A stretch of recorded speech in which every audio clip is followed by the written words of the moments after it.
The sky over Langridge Valley was the kind of deep, endless black that made the stars look closer than they were. Too close, almost. Inlow felt it pressing down on him as he stood alone in the tall field behind the old farmhouse, cigarette ember glowing between his fingers, breath rising in pale ribbons of steam. The air was too still for summer, too quiet for midnight. Something's coming. The thought wasn't rational, but then again, neither was the hum. He hadn't heard it at first, not really.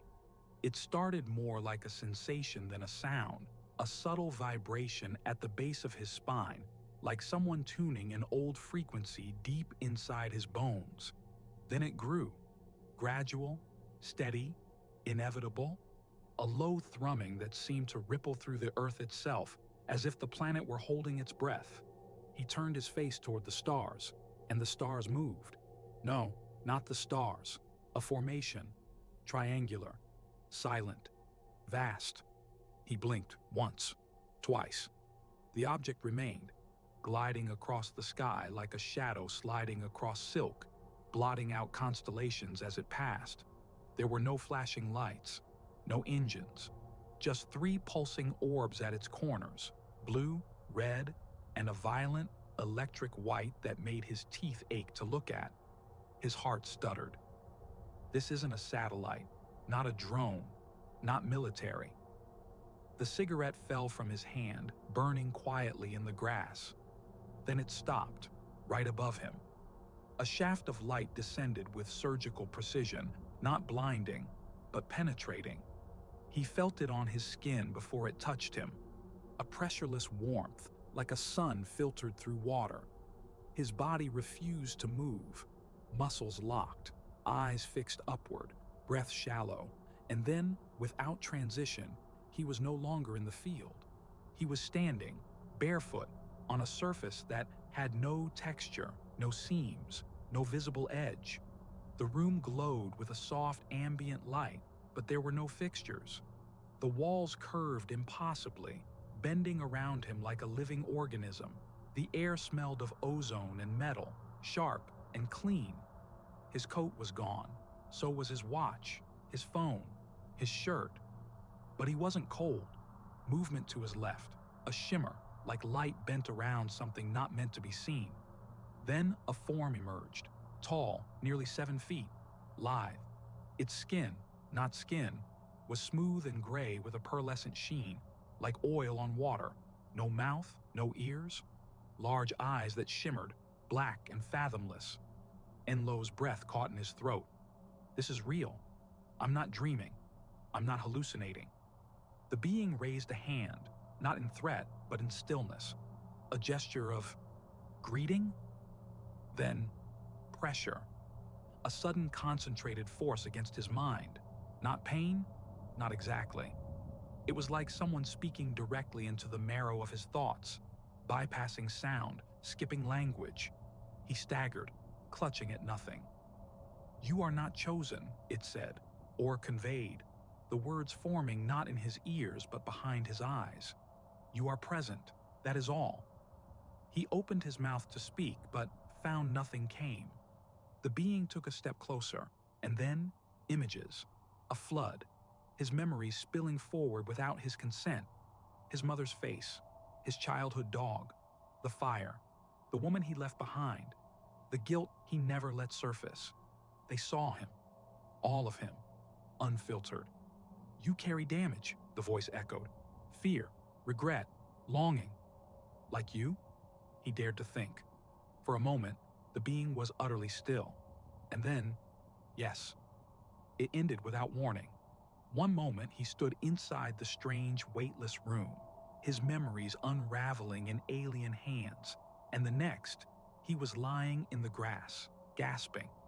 The stars were still above him, but the object was gone. No hum, no light, just crickets.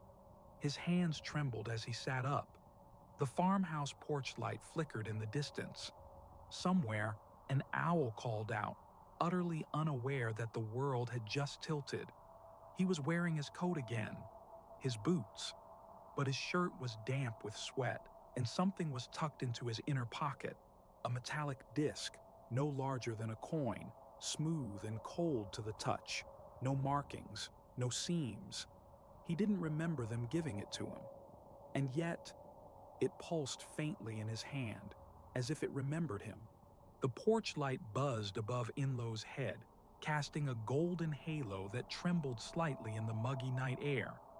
He stood with one hand against the doorframe, the other still gripping the strange metallic disc, like it might vanish if he looked away. Behind him, the field stretched empty and silent. No lights, no craft, no visitors. But the weight in his chest remained.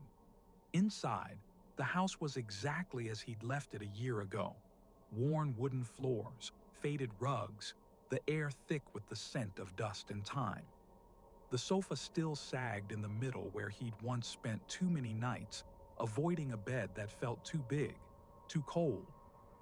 A photograph hung crooked on the wall, a boy with sharp eyes and a crooked smile, arms draped over a woman whose face no longer haunted his dreams, but whose absence still carved space into his ribs. He set the disc on the coffee table and stared at it like it might explain everything. What did they mean? Not chosen, just present. What kind of cosmic lottery was that? He ran both hands through his hair, the strands damp with sweat, and slumped into the couch. His chest rose and fell in shallow rhythm, but his mind refused to slow. He hadn't told anyone about the flashes, the dreams, the noise in his skull like an old engine turning over in the dark. Maybe they'd always been there, or maybe they started after what happened in the fire. He never liked to draw that line too clearly. He was afraid of what it would mean. The disc began to glow. A soft hum filled the room, so low it seemed to exist just on the edge of hearing. Enlo sat forward, eyes narrowing, breath caught. It wasn't light in the ordinary sense. It didn't cast shadows. It simply was. An illumination from within the metal, like it had stored something that now sought release. And then he heard it again. Let it go. The voice wasn't alien this time. It was her, Sarai. He froze, the name unspoken but immediate, as though spoken aloud would collapse the fragile architecture of this moment. He hadn't said her name in months, not even alone. Let it go.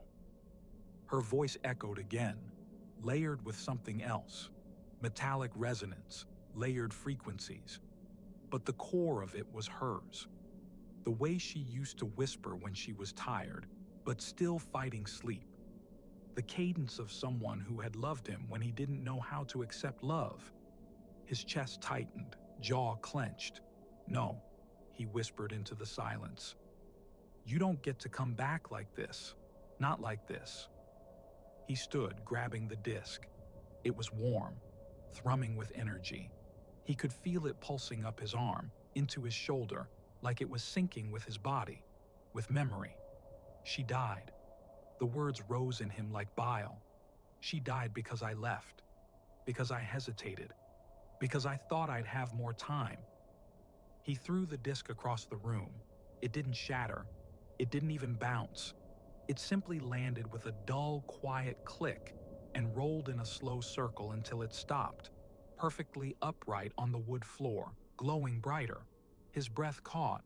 Suddenly, he was there again, not here in the quiet farmhouse, but in the lab, months ago.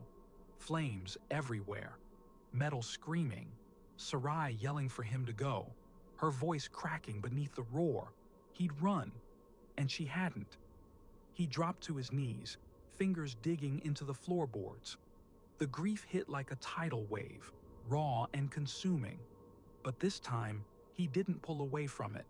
He let it wash over him, let it burn through his lungs and ribs and eyes, let the guilt surface, the anger, the impossible longing. And through it all, the voice echoed, "Let it go." The light dimmed. When he looked again, the disc was no longer glowing, no hum, just cold metal, inert. And yet, something inside him had shifted, not healed, not forgiven, but loosened. like a knot untied after years of clenching. He sat there for a long time. No tears, just silence. Morning arrived slowly. Pale light spilled through the windows, painting the floorboards in dusty amber. Inlo sat at the kitchen table, coffee cooling beside him, the disc resting in the center of the table like a coin from another world. He hadn't slept, but his mind felt strangely clear. He didn't know what the object was. Weapon, tool, key? Maybe it didn't matter. Maybe the point was never what it did, but what it asked. What do you carry that you're not ready to face? What are you holding on to that's keeping you from moving forward? They had seen everything, the aliens, if that's what they were. They'd read him like a book, peeled back every scar.